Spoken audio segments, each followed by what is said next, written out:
Alright, so I was in my senior year of high school, and my senior year of high school was 2014 and 2015.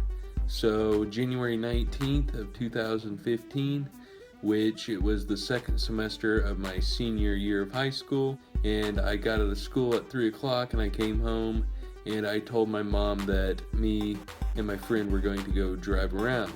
I live in a really small town out in the country, and there's nothing to do besides drive around. So I went and picked up my friend at the school because he didn't have to work that day, and we went cruising. We were cruising out in the boonies where pretty much nothing was. I was driving a white 2005 Mitsubishi Montero. It was a little bit after 5 o'clock, and me and my friend were going down this road. It was a paved road, and it was straight for a good ways, and then it started going uphill pretty slowly for a good mile.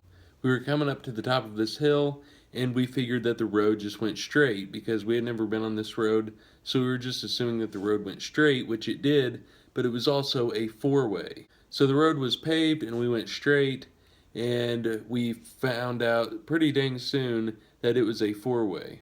However, there were no stop signs at this intersection, and after the four-way, so the four-way was like this, and after the four-way it went down and transitioned into gravel.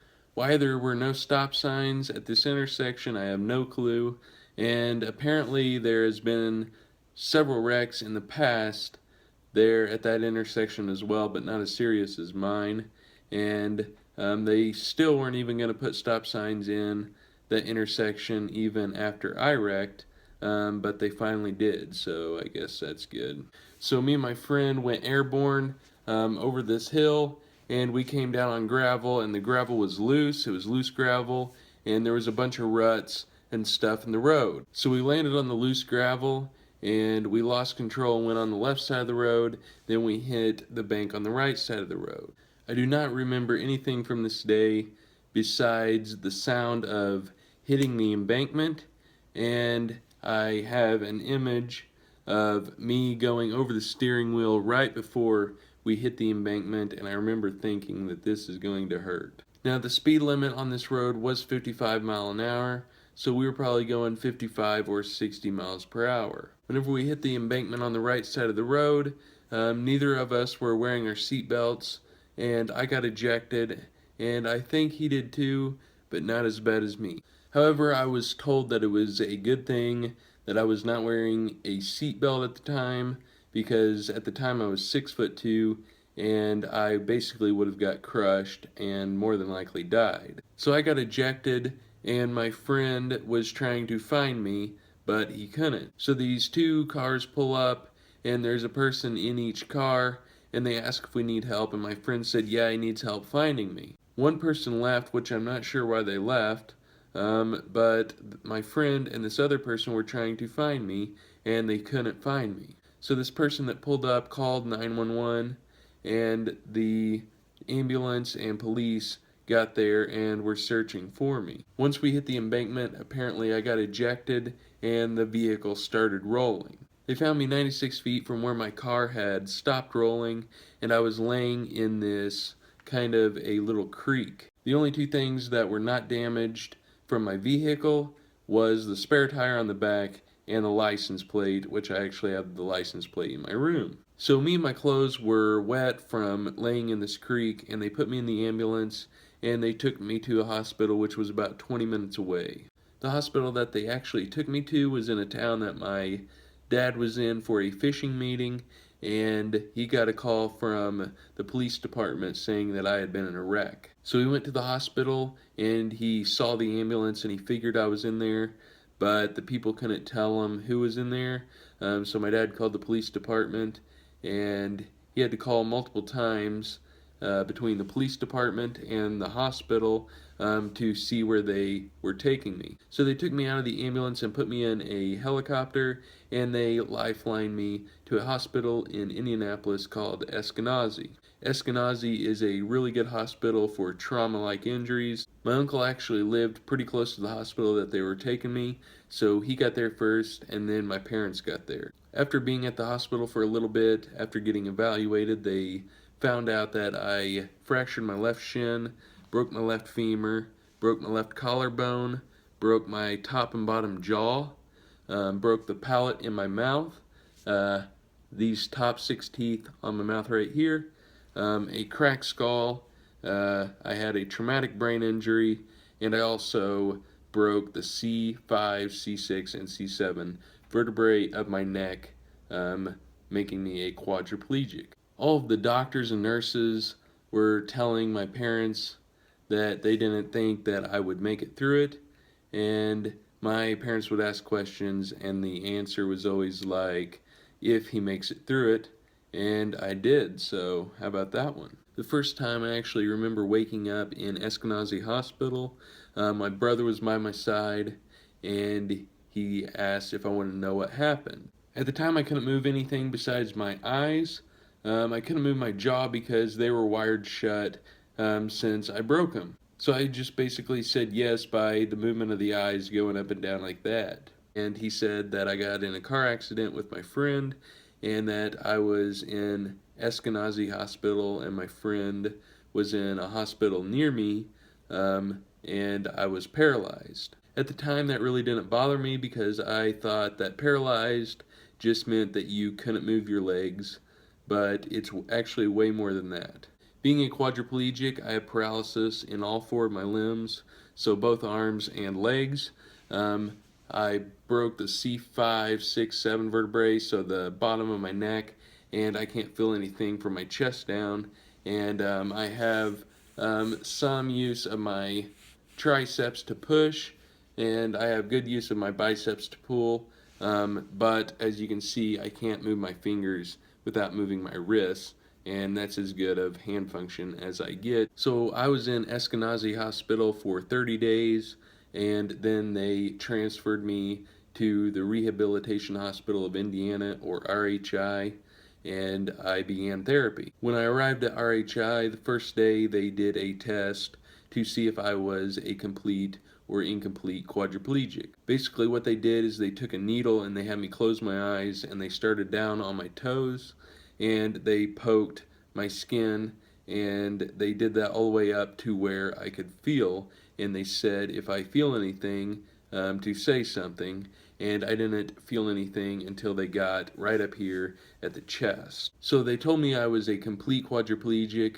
and they basically said I won't gain anything back, so how I was is how I was going to be for the rest of my life. At RHI, I had speech therapy because of my brain injury.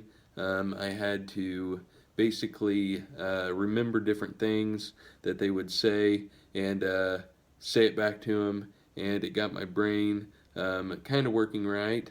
But I did notice effects even later on down the road. Up until about a year later, I noticed I could definitely tell that I had a injury to my brain. I also had physical therapy to help me build my muscles and occupational therapy to help me do daily tasks such as getting dressed and eating. So while I was at RHI, I still didn't know very much about paralysis, and I just thought I was going to walk out of there whenever I left. However, that was not the case, and I was there at RHI for 29 days because my insurance wouldn't pay for any more stays at the hospital. Like I said, whenever I was at the hospital, being paralyzed really didn't bother me because I thought that just meant I couldn't move my legs. However, whenever I got home, that's when it really hit me that I was paralyzed, and I realized that I couldn't do anything that I could do before I got injured. I had a physical therapist come to my house a couple times a week for probably 4 weeks, and an occupational therapist, which was supposed to come multiple times a week, but he only came like maybe 3 times total. After that, I didn't have any therapy until the beginning of 2016, probably May, the beginning of May or June, and now I am done with that, and I finished that up probably in November. My cousin's wife wrote a really good poem called Eyes Open whenever I was in the hospital, and you can read that in the link down below. A few months after I got home from the hospital, my community had a 5K run walk called Eyes Open to raise money for me and my friend. As far as schooling goes, I was on the academic honors track, So I had taken classes, or I had more credits than was really needed. The only classes that I had to finish for my senior year to get my academic honors track was English and government and econ. I finished government the first semester of my senior year, which was before my injury, so the only two classes that I had to finish was English and econ. I was taking English Composition 102 my second semester and took English Composition 101 my first semester, which was before my wreck, and I couldn't finish 102 because that was a college course and I had to finish with English 12. Thanks to my friends and community, I actually won the prom king for my senior year. So I took English 12 and econ online through a program that my school offers, and I actually graduated with academic honors. So when I finished those two classes, I went back to school just to visit, and that is basically because whenever I got home, a lot of people wanted to visit, and then after time passed, only a few people were coming to visit me every once in a while, so I was getting really bored.